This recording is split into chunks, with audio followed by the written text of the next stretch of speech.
सबसे पहले मैं विद्या के देवी सरस्वती माँ को प्रणाम करती हूँ और यहाँ पे उपस्थित हमारे डायरेक्टर अफसर सर, तो सभी ब्लॉक से आए हुए सभी शिक्षक एवं शिक्षिका बहनों, सभी को मेरा सादर प्रणाम।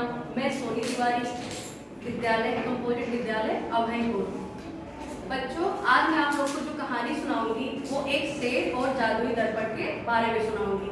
बच्चों, आपने ये पीएलएम मेरा देखा होगा ना, दिख रहा है? ये एक जंगल है, सबको दिख रहा है।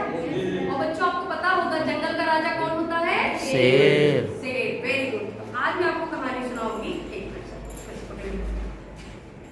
एक जंगल में एक शेर रहता था। शेर को बहुत घमंड था। वो अपने आप को सोचता मैं दुनिया का सबसे अच्छा राजा हूँ। और इसके अंदर एक बहुत बड़ी कमी थी, क्योंकि इसको अपनी ताकत का क्या था बच्चों? घमंड था।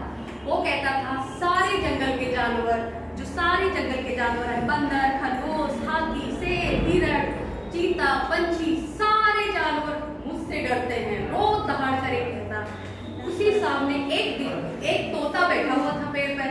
उसने कहा, महाराज, अच्छी सुंदरता डराने में नहीं है, अच्छी सुंदरता दिल की ताकत और दिल की गहराई में होती है। फिर से ठहाके मार के हंसता है, तुम मुझे समझाएगा? मैं हूँ दुनिया का सबसे ताकतवर इंसान।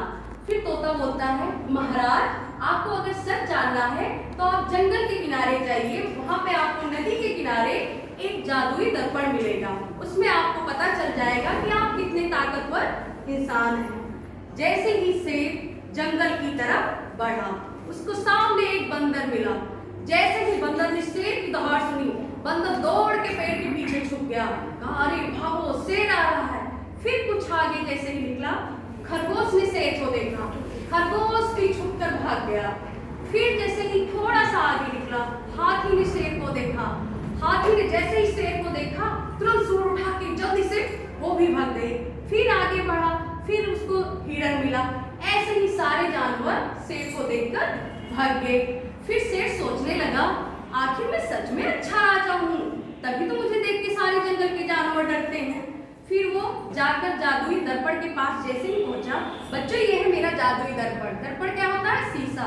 जैसे वो जादुई दर्पण के पास पहुंचा, वहां से तुरंत आवाज आई। उसने जैसे ही अपना चेहरा देखा, उसका चेहरा डरावना, एकदम सा भयानक। पता है बच्चों, जब हम गुस्सा करते हैं तो हमारा चेहरा कैसा हो जाता है? भयानक। ऐसे उसका चेहरा दिखने लगा। शेर ने कहा, नहीं नहीं नहीं, ये मैं नहीं हूँ, मैं तो सबसे सुंदर खूबसूरत हूँ। ये जरूर दर्पण कुछ झूठ बोल रहा होगा। तभी दर्पण से आवाज आई, नहीं नहीं महाराज, मैं हमेशा सच दिखाता हूँ। असली सुंदरता प्यार और दया में है। फिर शेर सोचने लगा, अच्छा ये बात है। फिर शेर ने कहा, अच्छी सुंदरता प्यार और दया में है तो मैं फिर क्यों जंगल के जानवर को डराता हूँ। फिर शेर वहां से रिटर्न हुआ, मतलब वापस घूम गया। फिर जैसे ही रास्ते में उसको बंदर मिला, बंदर से कहा, नहीं नहीं नहीं, तुम्हें डरने की जरूरत नहीं है, आज से तुम हमारे अच्छे दोस्त हो, आराम से खेलो। फिर थोड़ा सा आगे जैसे ही पहुंचा, फिर उसको खरगोश मिला। खरगोश भी भागने लगा। फिर कहा, नहीं नहीं, आप वहीं पे खेलिए, आराम से खेलिए, कोई डरने की जरूरत नहीं है, मैं अब किसी जानवर को कभी नहीं डराऊंगा, आप सारे लोग मेरे अच्छे मित्र हो। फिर उसके बाद उसको खरगोश मिला। खरगोश को उसने गाजर खाने के लिए दिया। ऐसे धीरे धीरे बच्चों सारे जानवर से क्या हुआ? प्यार करने लगे। सारे जानवर, जितने भी जानवर थे, शेर से प्यार करने लगे। फिर शेर सोचा, क्यों ना मैं एक बार दोबारा जाऊं जादुई दर्पण के बाद। अब तो मैंने अपनी आदत में सुधार ले लिया है ना मैं अब कभी गुस्सा करता हूँ, मैं हमेशा खुश रहता हूँ। फिर वो गया जादुई दर्पण के पास। अब ये देखो, पहले उसका गुस्से में चेहरा ऐसे था, अब ये जो दूसरा शेर है इसका चेहरा और सुंदर है। फिर ये जब खुश रहने लगा तो इसका चेहरा अच्छा हो गया। फिर ये गया जादुई दर्पण के पास। जैसे ही उसमें अपना चेहरा देखा, उसका चेहरा बहुत ही सुंदर लगा, आंखों में चमक, चारों तरफ रोशनी ही रोशनी। उसने कहा, देखो कितना अच्छा हुआ, मैंने जैसे ही गुस्सा छोड़ा, मेरा चेहरा कितना खूबसूरत हो गया।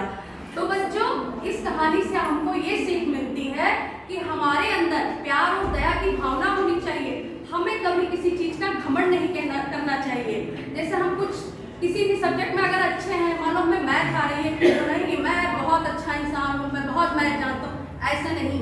हमें जो आता है दूसरों की मदद करनी चाहिए और सबसे प्रेमपूर्वक प्यार करना चाहिए और सारे जानवर उसके अच्छे दोस्त हो गए।